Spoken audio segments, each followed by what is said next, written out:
Hello guys and welcome back to the channel. In this video, I'm going to show you how you can connect your bank account to ChatGPT.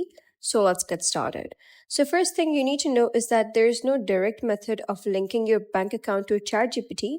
But if your purpose is upgrading your ChatGPT plan, then you gotta open ChatGPT, click on the profile icon at the bottom left corner, click on settings, and here you gotta select billing from the left sidebar.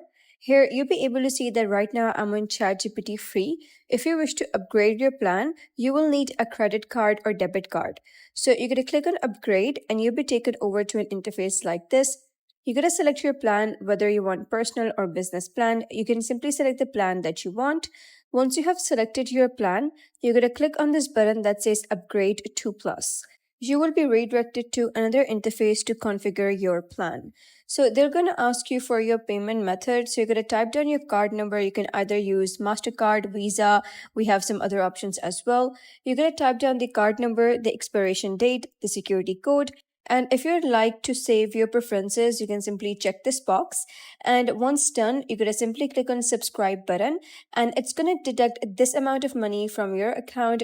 The pricing will vary according to the country you are residing in. Once done, simply click on subscribe and you're good to go.